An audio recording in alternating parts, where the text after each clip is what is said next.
Good afternoon, Scott Baker.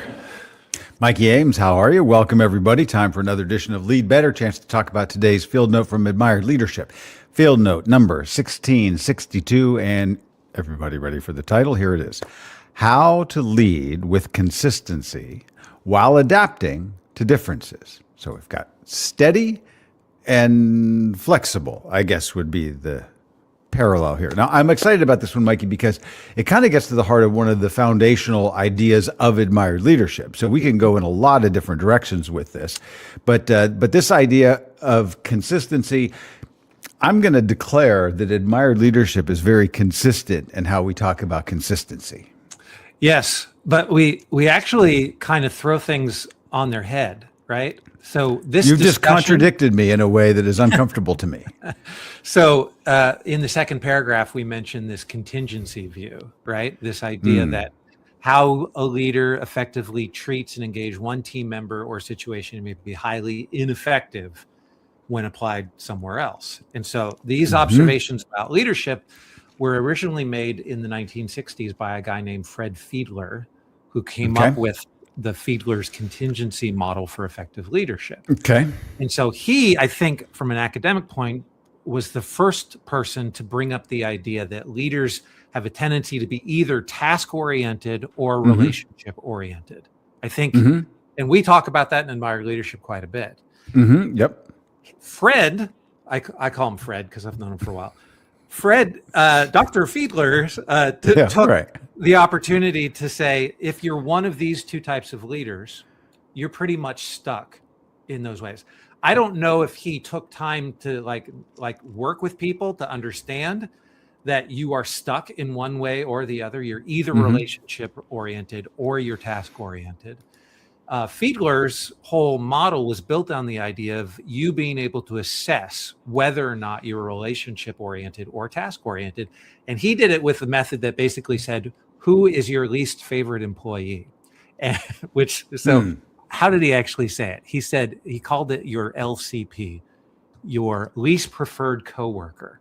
And so preferred coworker. So you're taking an assessment based upon how you interact with your least preferred coworker. Great. And based on let's dive in on this. So name yours. Exactly. So let's see where this goes. Yeah. So if you have someone in mind, and I have someone in mind, like your least preferred, and then you're taking this assessment model based on everything. So on pleasant to unpleasant, rejecting to accepting, tense or relaxed, cold or warm, boring or interesting. So this test is something that you would take back in the 1960s. Even though you were talking about your least preferred coworker, it gave insight to you as to whether or not you're relationship oriented or you're task oriented. And based upon how you come out in that, Fiedler would basically say there are certain things in management and tasks and roles that you should look for and other roles that you should not, which is actually a pretty depressing calculation. Because what Fiedler ended up,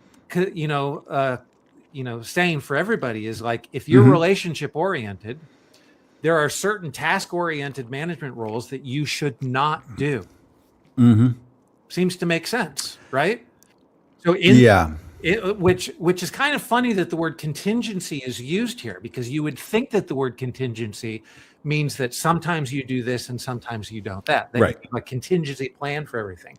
But in Fiedler's contingency model, he actually had kind of a depressing way that says if you're a relationship-oriented manager, you should try to work on the task-oriented stuff and just kind of go for the relationship-oriented stuff. And not now in the examples you gave of like that would be revealing about the person, like boring or interesting in terms of my least preferred coworker, if I had boring, does that mean I'm task oriented? And if I said interesting, I'm more relational oriented? No, like because you're doing this assessment on your least preferred coworker. Like this least preferred, like if I said, well, I guess that would be the question. So if I was thinking of somebody that I didn't like and I said that they were boring, you would think that would be a bad thing. But sometimes boring could be a consistent, highly productive thing. Yes, but your rating of your least preferred coworker favorably means that you see the best in people, right? Yeah. So if you actually, and this is what you didn't know about the test when you were taking it, if your least preferred coworker has high scores in a lot of things, then you're a relationship oriented person. Right.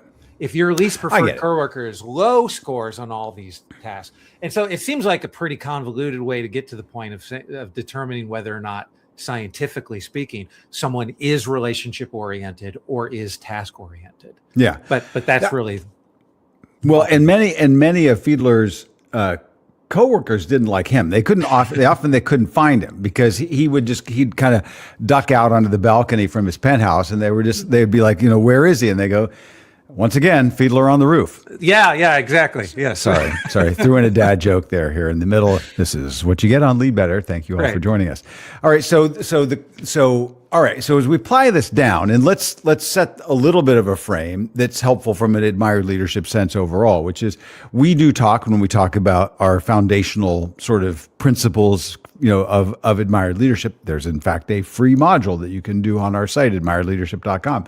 We talk about sort of a behavioral approach to leadership, that it's not this, I got to juggle all the psychologies of everybody on my team, which is a big part of this field note.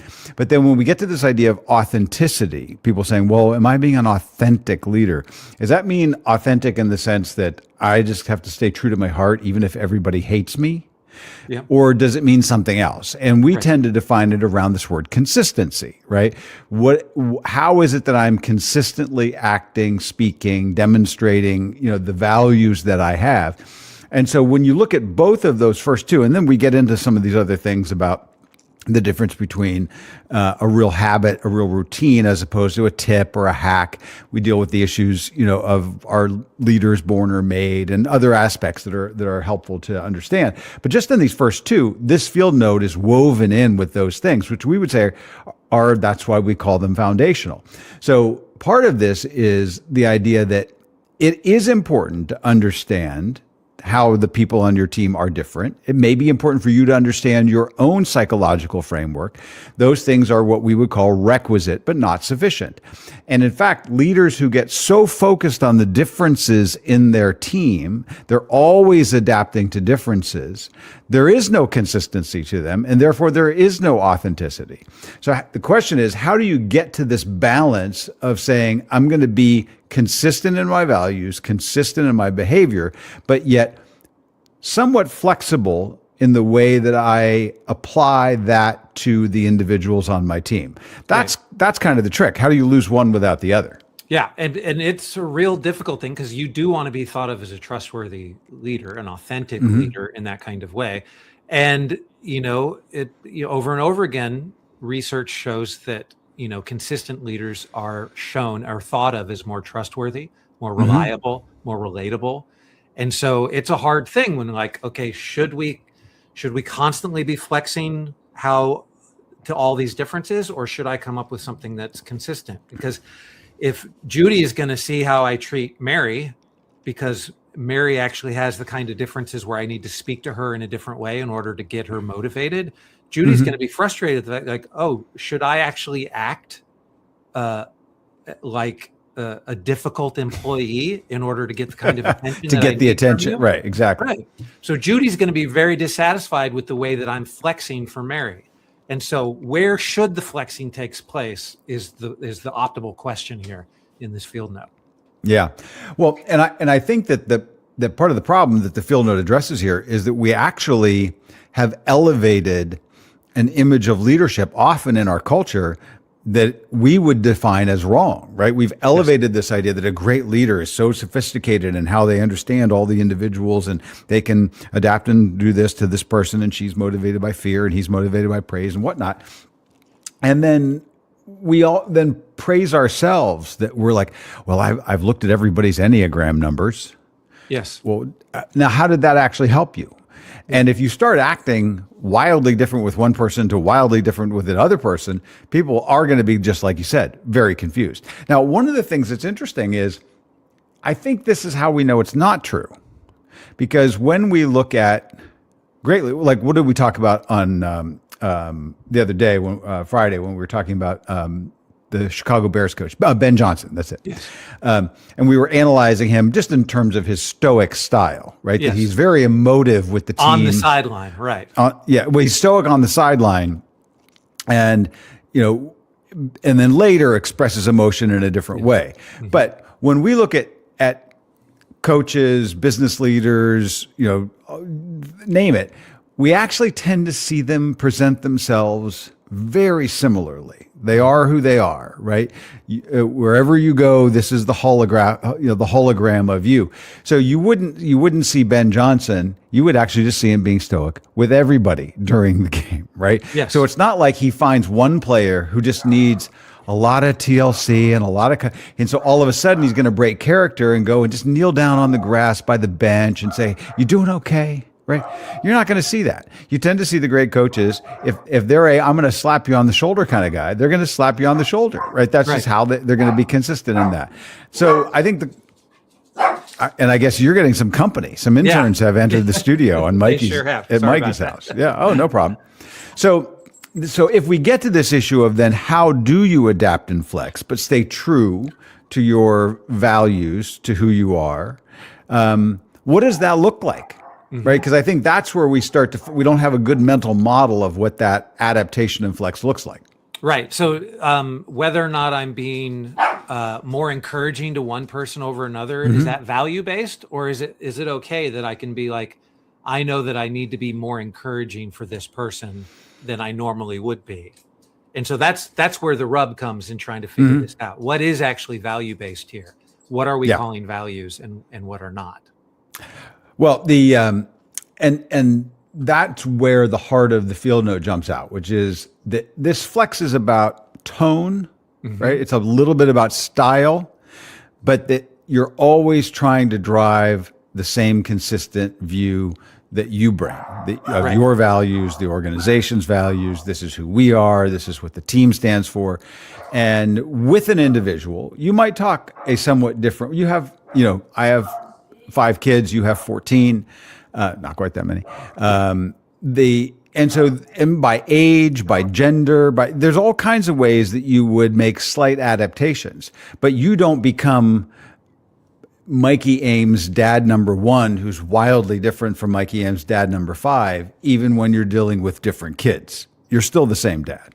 Yes. But there are times it's different. So in the field note, we're talking specifically about being an inclusive leader, which made my mind immediately go to the idea of like, how collaborative am I in decision making, right? Mm-hmm. And if I'm extremely collaborative in decision making, and I'm always, working hard to get consensus from lots of people, getting as much weigh-in as I can from all parties, making sure that I'm communicating if I see that something is going. So I'm working hard on decisions. Whereas if it would be much easier if I was just going to be, authoritarian about something and just make a decision and say, this is the command decision I'm making. Sorry, I couldn't be as collaborative in these areas. Now, if that's based on like, if I'm going to control one team that's under me in a highly collaborative way and another team that I feel like I just don't want the headaches of getting their feedback because they just drive me crazy. So I'm going to be authoritarian for them. Then that's where it's a value base for me, right? Because do I want to be the type of decision maker who makes sure to get weigh in from everybody as possible, to actually do the job of consensus building like I know good leaders be? It's a value for me to be like, it would be easier for me to just kind of give up and just like, I'm just going to make the decision on this one, but I'm not going to do that. Right. Yeah.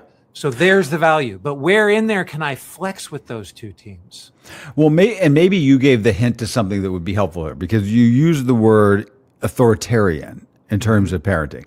And I recall a line of thinking, I can't remember who to attribute it to, but the idea that, you could have authoritarian parenting and you can have permissive parenting. But there's an idea of authoritative parenting that's different than authoritarian parenting.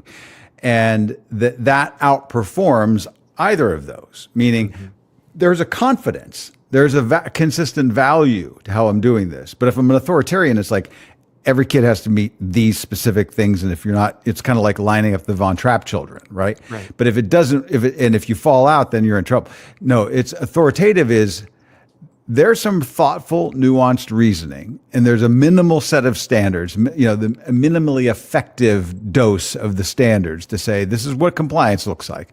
But then there's enough flex in the system, and I think actually in some ways we probably need that a little bit for ourselves. We need to kind of give ourselves an authoritative approach that has some slack in the system, and that, as soon as we fall off, we're not like going into a lot of like self-condemnation because, we forgot to do, our breathing exercises in the morning or whatever it is.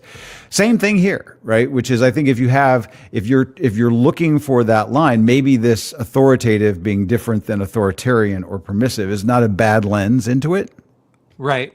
Okay. Can we talk specifically about feedback then? Right? Sure. If I'm committed as my value to be offering feedback everywhere that I can, some people respond to it really well, other people don't, right? So it goes back to admired leadership behaviors. I can't help but think about like the 10 behaviors or 11 feedback behaviors that we have in the feedback module to exactly kind of do feedback that way and not flex. So where is the flexing in giving feedback that actually is that about the timing of it? Is that about Well, some of it might also be in the behaviors themselves, and without going into those, because a lot of those are in our main playbook platform for our subscribers. But some of them all of these things are about ways that we think, what we say, what we do. We demonstrate all of these things behaviorally. And some of those feedback behaviors are about things that we might say to someone. But a number of them are about questions we would ask. And so it might be in a style that sometimes even when we're talking about whether we're giving feedback, whether we're giving advice, whether we're giving counsel, whether we're giving suggestions, we're lowering sort of the strength level, the potency level, which doesn't mean the effectiveness level, because sometimes giving a suggestion might be more powerful than giving a command, right? Same in feedback, right? So is that you might actually, rather than coming across like, I got some feedback for you, you might say, well, let me ask a question here. Like, that was really interesting what you did. Why did you take that approach? Right? Yeah. What would it look like if you did this? Maybe we could talk about that sometime, right? How would you get this? If you were going to try to, you've just switched from this team to a new team. How are you going to build trust on the new team, right? Right. I'm giving feedback, but it doesn't even feel like it. Yeah. No. And what you've done there, where the flex is in what you've done, is you lowering your status. Yes, correct. As you're talking to me. And so some leaders have the tendency to stay high status the entire time, and that creates more resistance. It just naturally does. So if I'm going to flex with some people and come across as very low status in those conversations, I didn't have to. It's the same feedback if I'm delivering in a high status way, but there's a great way to flex there. That's a good example. So what we have proven is there's a lot in this field note. Yes. So yeah, there sure is. Yeah. And I think it was written specifically so that Alex could learn about it. Yes, that is true. Yeah, a lot. Right. So not only do we have millions and millions of words into Alex, our AI coach, but it's continually updated based on the field notes. And so when you're asking Alex a question about leadership, about relationships, about conversations, about all of the things that make up the greatest areas of challenge for leaders, you're never going to get a fuzzy answer in terms of like a generic AI that's out there. You're going to get something that's built on our content and is pretty potent. Great. All right. Thanks for your talk today. We'll talk Monday. All right. See you, Mikey. All right. Bye.